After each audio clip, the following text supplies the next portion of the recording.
अमरीकी तज्ज़ेकार ज़ीशान इसहाक साहब भी हमारे साथ मौजूद हैं। ज़ीशान साहब, शुक्रिया आपके वक्त का। फरमाइएगा, इस वक्त अमेरिका क्या सोच रहा है? हमारे नुमाइंदा बता रहे थे कि अब ज़रा ये बता रहे हैं कि शायद अब अमेरिका खुद बरह रास्त हमला करने जा रहा है, एक और चांस देगा ईरान को अगर ईरान उन मुतालिबात पर नहीं आता, जो कि ईरान वाज़े कर चुका है कि नहीं मानेगा, तो उसके बाद अमेरिका बरह रास्त जंग में कूदने जा रहा है। अभी चंद मिनट पहले आपकी इस डिस्कशन से जो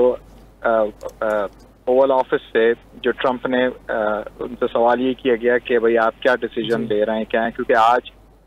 सिचुएशन रूम जिसको कहा जाता है उसमें नेशनल सिक्योरिटी काउंसिल के साथ ट्रंप जो है बैठे, और जो डायरेक्टर ऑफ नेशनल इंटेलिजेंस तुलसी गैबर्ट जो हवाई से ताल्लुक है इनका, and she is part of the national security council, उन्होंने तो चंद दिन पहले कह दिया था कि कोई न्यूक्लियर ईरान नहीं बना रहा बिकॉज इंटेलिजेंस कम्युनिटी की ये रिपोर्ट है। लेकिन प्रेसिडेंट ट्रंप ने कहा नहीं, मैं उसकी बात नहीं मानता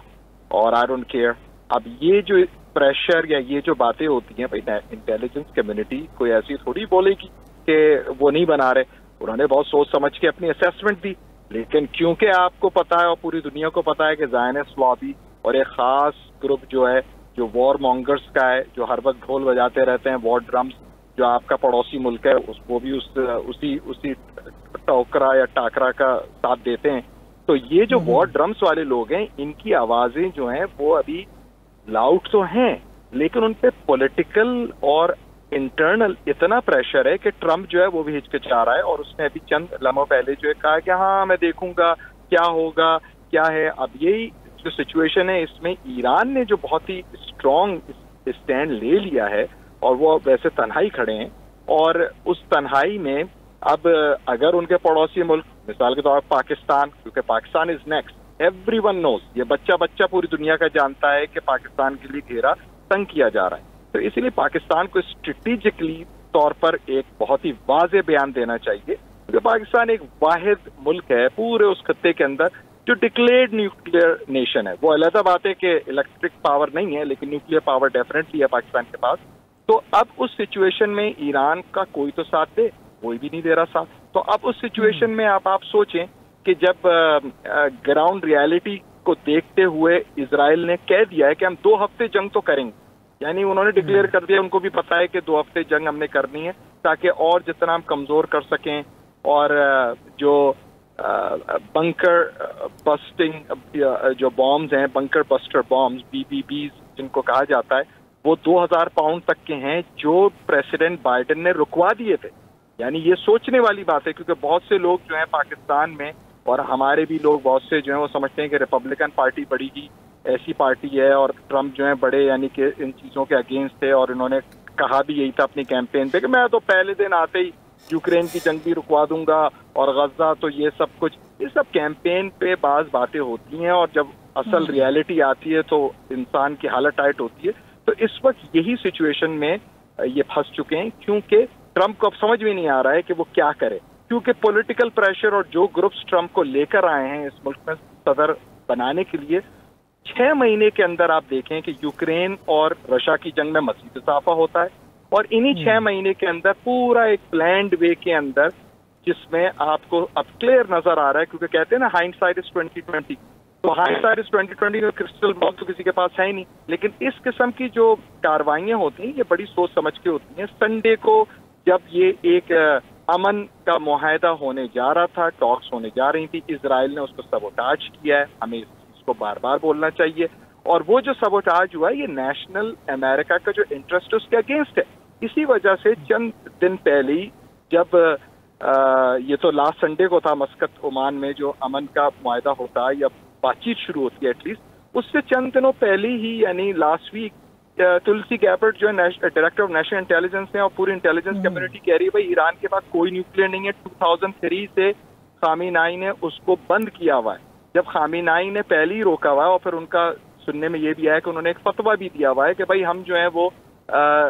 हमारी से पीसफुल न्यूक्लियर वो होगी। तो भाई ये क्या जरूरत है कि आप न्यूक्लियर, और दूसरी चीज है कि न्यूक्लियर वो क्यों बना रहे हैं, इसके ऊपर भी मैंने रिसर्च की। न्यूक्लियर इसलिए कि एक तो वो सिविलियन न्यूक्लियर एनर्जी के लिए, और दूसरा वो ये कहते हैं कि भाई हमने जो मेडिकल आपकी हैं, आपके कैट स्कैन हैं, MRI स्कैन हैं, जो आपके एक्सरेज होते हैं, उसमें भी न्यूक्लियर इस्तेमाल होता है। इसीलिए वो 3% या जो भी उसकी परसेंटेज होती है जिसको IAEA पूरा देखती है। तो ये तो एक कह लें कि मुकम्मल तौर पर इजराइल की एक सीना जोरी कह लीजिए है, और वो खुलेआम कर रहा है, दुनिया में कोई उसको कुछ कह नहीं सकता। अब क्योंकि उसको ईरान ने सबक सिखाया तो अब उनकी थोड़ी सी अकल जो है वो ठिकाने लग रही है। तो अब वो कह रहे हैं कि देखें हमारे मुल्क में तो सिविलियंस पे ये हमले हो रहे हैं। अच्छा, तो इससे पहले जब गजा में हो रहे थे तो वो सिविलियंस नहीं थे, वो कोई एनिमल्स या कोई दुनिया की अलग मखलूक रह रही थी उधर। और जिस तरीके से बगैर आर्मी, बगैर नेवी, बगैर एयरफोर्स, वो कहते हैं जी जंग, कौन सी जंग, वो तो दहशतगर्द ग्रुप है वैसे भी, हमास, जो खुद US भी कहता है। तो कहने का मकसद ये है कि ये एक ऐसी बहुत ही कॉन्वुलेटेड और गंभीर सिचुएशन अब हो गई है कि इसको क्लैरिटी के साथ देखने में हमें दो चीजें रखनी चाहिए। पहली ये कि कोई न्यूक्लियर नहीं बना रहा ईरान, ये इंटेलिजेंस कम्युनिटी अमेरिका की भी कह रही है। नंबर 2, अमेरिका का सदर यूनिलैटरली खुद से अनाउंस नहीं कर सकता कि मैं किसी भी मुल्क में जा रहा हूँ। US कॉन्स्टिट्यूशन बड़ा क्लियर कट कहता है कि आपको US कांग्रेस से अथॉरिटी लेनी पड़ेगी। इस पर भी कोई अमेरिकन मीडिया में बात नहीं कर रहा। लेकिन अब क्योंकि ये जो जंग के ढोल और ड्रम्स इतने जोर से बजाए जा रहे हैं, तो उसमें अब मैं समझता हूँ कि कुछ से सेनेटर थून हैं जो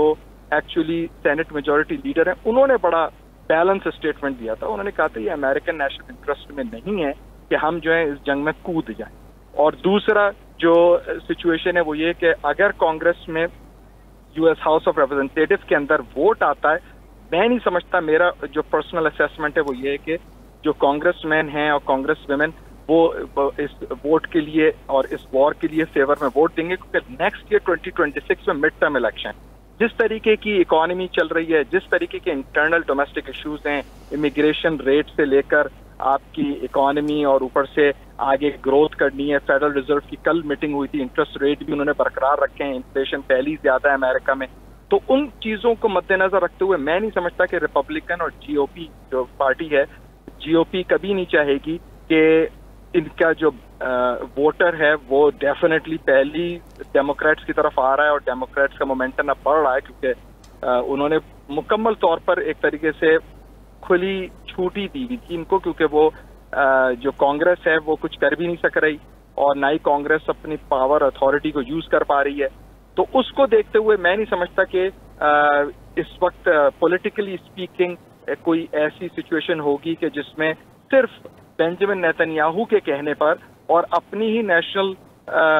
जो डायरेक्टर ऑफ नेशनल इंटेलिजेंस, उसकी बात रद्द करते हुए और वजीर आजम जो एक दूसरे मुल्क का है बेंजामिन नेतन्याहू, उसकी बात को मान लीजिए। मैं समझता हूँ कि प्रेसिडेंट ट्रंप को इसका बहुत ज्यादा सियासी नुकसान होगा, और इसी वजह से जो है वो अब हिचकिचा रहे हैं, और वो जो है उनको समझ में नहीं आ रहा है कि वो किस किस्म का जवाब दें, और वो बहुत अब क्लैरिफाई होती जा रही है चीज, जैसे जैसे कि घंटे गुजर रहे हैं और जैसे जैसे कि वक्त गुजर रहा है। अच्छा ज़ीशान साहब, बज़ाहिर दो मकासद नज़र आए हमें इस जंग में जो बताए गए। एक तो न्यूक्लियर हथियारों की उसकी अफजाइश, उसको रोकना, और दूसरा था रिजीम चेंज। अभी आपने तुलसी गैबर्ट की रिपोर्ट का जिक्र किया, साथ ही वाजे कर चुका ईरान कि वो एटमी हथियार नहीं बना रहे, और अगर ऐसा नहीं है तो फिर सिर्फ ये मकसद था रिजीम चेंज करना, अटैक के पीछे यही मकासद थे? ये एक अच्छा आपका पॉइंट है। अगर देखा जाए तो वजह इसलिए भी नजर आती है क्योंकि बेंजामिन नेतन्याहू और इजराइल जो है वो ये कह रहा था, और स्टेट ऑफ इजराइल, एक तो इस चीज को भी हमें क्लियर कट करना चाहिए कि लोग बेंजामिन नेतन्याहू के ऊपर डाल देते हैं सारा मलबा। आप बेंजामिन नेतन्याहू को ये नहीं समझिए कि वो कोई इतना बहुत ही जबरदस्त और चालाक सियासतदान है। बेंजामिन नेतन्याहू इजराइल एक ही बात है, ठीक है? तो ये चीज की भी हमें बड़ी क्लैरिटी ऑफ थॉट होनी चाहिए। ये सिर्फ और सिर्फ सियासी तौर पर लोगों को दिखाने के लिए और दूसरों को एक तरीके से मैं समझता हूँ for lack of a better term बेवकूफ बनाने के लिए कि जरा देखें जी हमारे मुल्क के अंदर तो बड़ी जमहूरियत है और दूसरी पार्टी के बहुत ही अल्ट्रा कंजर्वेटिव, बहुत ही ज्यादा एक्सट्रीमिस्ट आइडियोलॉजी के साथ ये आए हैं जिनका सब सामने नजर आ रहा है। तो जो रिजीम चेंज ऑपरेशन की जहां तक बात है, इजराइल ने और ऑफिशियल भी और बेंजामिन नेतन्याहू ने भी ये ख्वाहिश डाल दी थी और कर दी थी प्रेसिडेंट ट्रंप से कि भाई हम जो है तैयार हैं। और इवन ट्रंप ने अभी पिछले 24 घंटे में एक ट्रूथ सोशल, जो सोशल मीडिया पे वो अपना इस्तेमाल करते हैं हैंडल, उसमें उन्होंने बड़ा क्लियर कट कह भी दिया कि हमें पता है कि खामिनाई जो है किधर है। वहां ये फिर बातें शुरू हो गई कि अगर ट्रम्प ही ये कह रहा है तो कहीं ऐसा तो नहीं कि यूएस एयरफोर्स जो है वो जाए, क्योंकि बरतानिया से और कुछ जगहों से जो बाज स्ट्रॉन्ग और बड़े जो बॉम्बर्स हैं और फाइटर जेट्स हैं वो चले गए हैं, और दूसरा फ्लीट जो है वो भी पर्शियन गल्फ में आ गया है इस वक्त। ये ओपनली बात यहाँ पर क्लियर कट आ चुकी है। तो अब अगर ये दो चीजें हैं तो इसका मतलब ये है कि जंग का जो घेराव है वो जरा तंग किया जा रहा है, और उसमें घेरा जो है क्योंकि स्ट्रेट ऑफ हॉर्मुज भी उधर आती है, उसके लिए भी हो सकता है पेट्रोलिंग के लिए इनको ये फ्लीट चाहिए हो, लेकिन साथ ही साथ क्या क्रूज मिसाइल्स वगैरह या फिर जो बंकर बस्टर बॉम्ब्स हैं कि अगर ये जहाज जा रहे हैं, तो इसमें क्या होता है कि जंगी सूरत हाल में एक तरीके से नफ्सियाती तौर पर दुश्मन को आपने घेरना है। अब यहाँ पर दुश्मन जो है वो तो इस तरीके का है, उनका तो मुहर्रम शुरू होने वाला है अभी चंद हफ्तों के अंदर, वो तो तैयार बैठे। ये चीज इनको थोड़े दिनों में और थोड़े वक्त में आ जाएगी। अब तेहरान में 10 मिलियन लोग रहते हैं। ट्रम्प जो है वो दोबारा सोशल मीडिया पर लिख रहे हैं कि भाई तेहरान से लोग जो हैं वो चले जाएं। भाई ये कोई गांव है छोटा सा के लोग जो है चले जाएं, 10 मिलियन वर्चुअली इम्पॉसिबल है कि वहां से लोगों को इस तरीके से निखला कराया जाए। तो ये एक इस किस्म की बातें हैं कि जिसका प्रैक्टिकली प्रैग्मेटिकली लोग देखते हैं, सुनते हैं और कहते हैं और ट्रम्प इज ट्रम्प, राइट। तो अब ये सिचुएशन जो एक अलग चल रही है कि एक वो वर्चुअल रियलिटी चल रही है जिसके अंदर ट्रम्प है, और वो अपने वर्चुअल रियलिटी के अंदर जो VR गेम्स भी आजकल आ गए हैं उसमें वो एक देख रहे हैं, और एक जो है ग्राउंड रियलिटी जो उनको फिर इंटेलिजेंस कम्युनिटी बताती है और कहती है भाई साहब ये आप जो कह रहे हैं ऐसा तो नहीं है। तो ये इस चीज को अब ट्रम्प, क्योंकि ही इज अ ग्रेट